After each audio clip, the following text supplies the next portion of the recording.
Interestingly enough, he has sent us the transcript for both of these interviews. So it's clear that we have the evidence that he had all of the evidence. And you need to post that. You need to post that.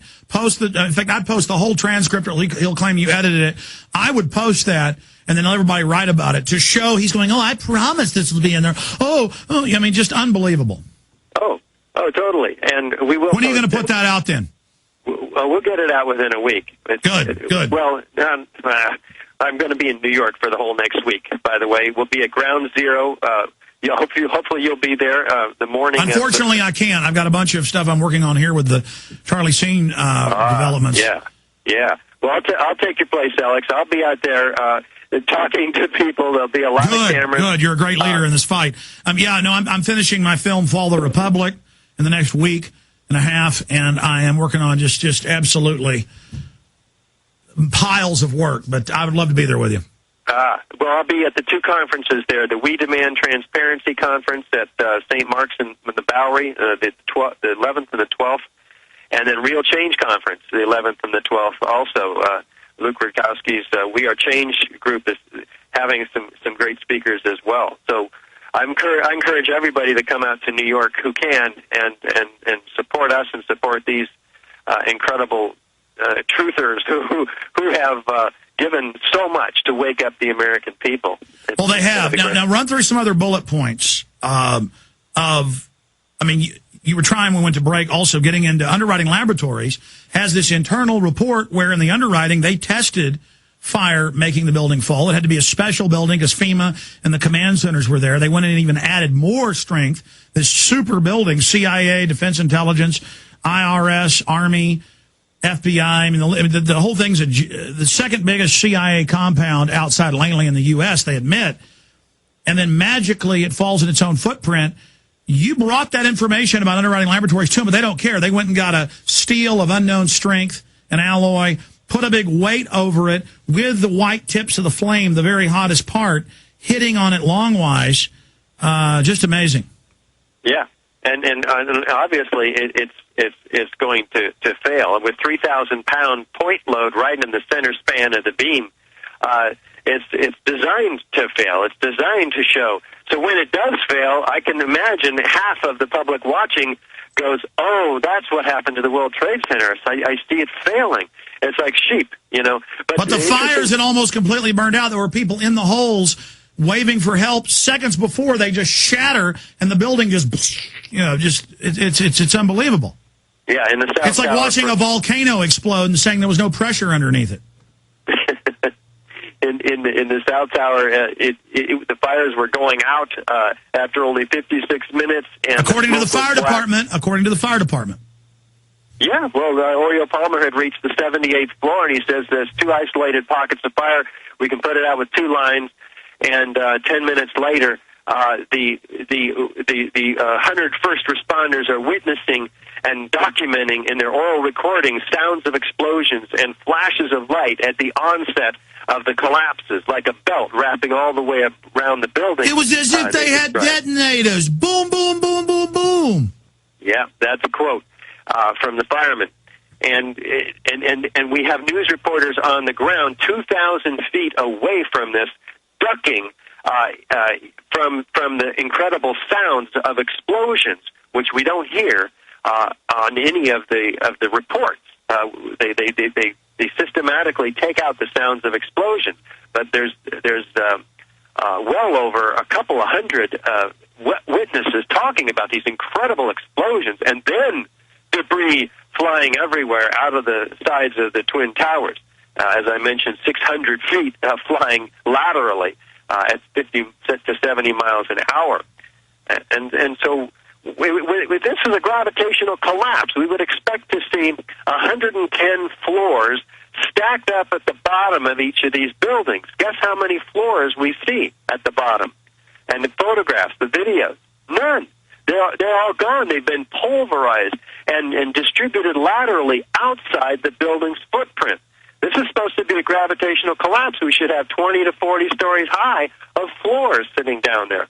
Where are they? They're gone. So this is a huge problem for the official story as well. Continue.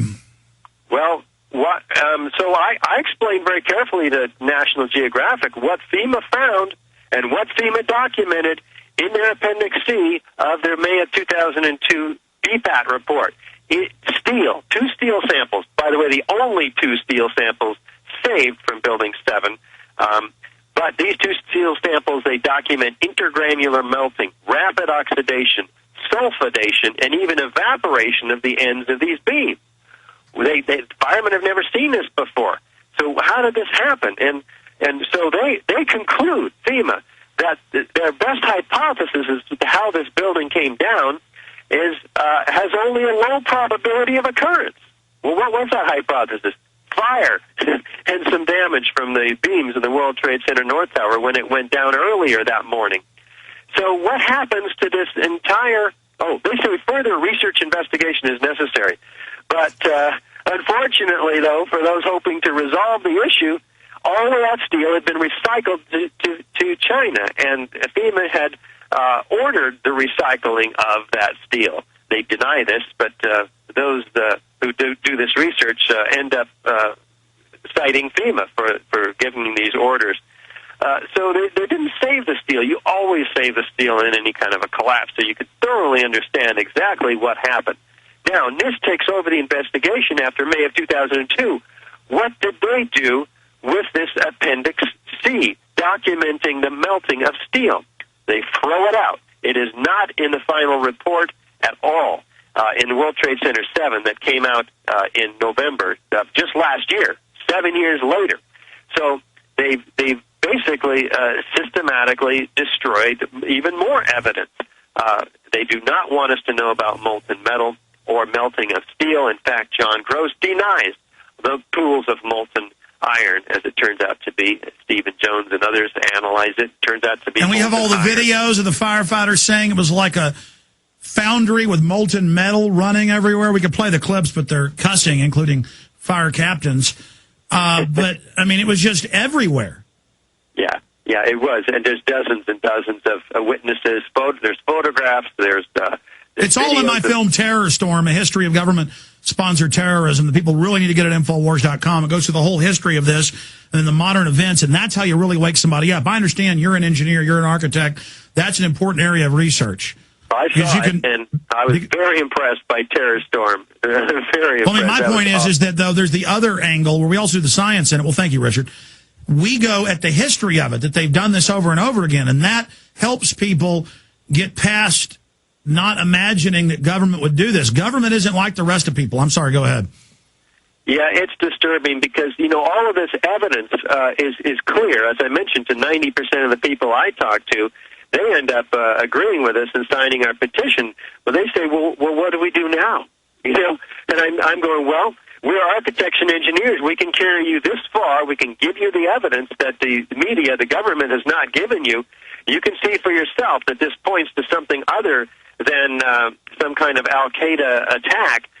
You have got to do the research. And Terror Storm provides an excellent background as to how these things have been systematic, as you mentioned earlier, with governments inciting wars for profit and control. But they want to know, well, how do we talk to people?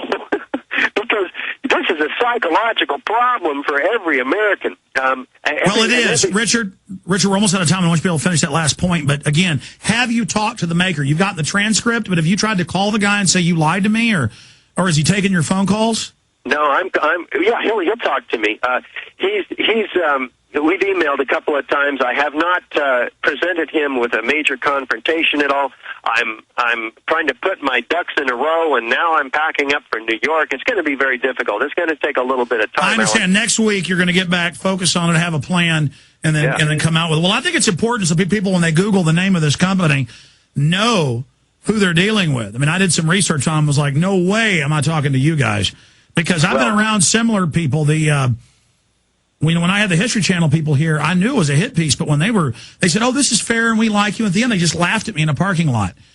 And I had the British crew say they were being fair, and at the end, we went to a Chinese food restaurant and they wrote, on a fortune cookie as a joke. They said, here, open this one. It's yours at P.F. Chang's. And it said, you're dead, with another British crew. And then I said, is this a joke? And they said, whatever, we don't like you, and got up and left.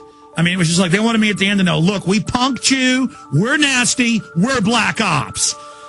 And we love the New World Order. It's just basically what it was. Richard, stay there. I want to say bye to you on the other side. Plug some events coming up. I'm going to get into this world government news. Then Professor Stephen Jones is coming up. So much is happening.